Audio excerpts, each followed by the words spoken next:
మగాళ్ళు మిర్చి లాంటి వారు, కొంచెం ఘాటుగా పొగరుగా ఉంటారు అన్నాడు రాజు. మరి ఆడవారు? అడిగాడు సుందరం. ఆ మిర్చి ఎంత ఘాటుగా ఉన్నా దాన్ని పచ్చడి చేస్తారు. అసలు విషయం చెప్పాడు రాజు.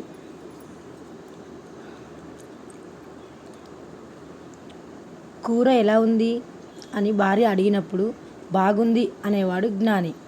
పర్వాలేదు, బాగానే ఉంది అనేవాడు అజ్ఞాని. కూరగాయలు మంచివి కావేమో అనేవాడు మహాజ్ఞాని.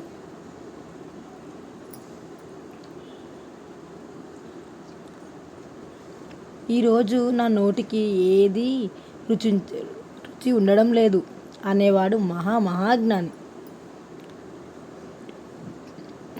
పాడి పరిశ్రమలో ఉద్యోగానికి 3 వ్యక్తులు పోటీ పడ్డారు.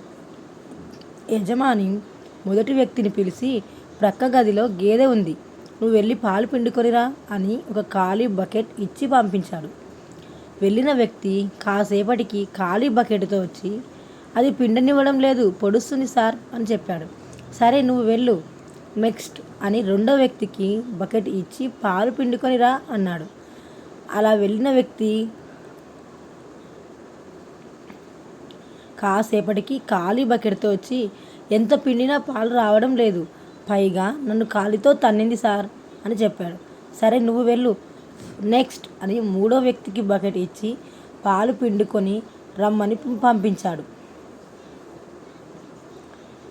వెళ్ళినవాడు ప్రక్క గదిలో నుండి గట్టిగా అరిచాడు, ఎవడ్రా ఇక్కడ దున్నపోతును కట్టేసి పాలు పిండమన్నది అని. అంతే, సెలెక్ట్ అన్నాడు యజమాని.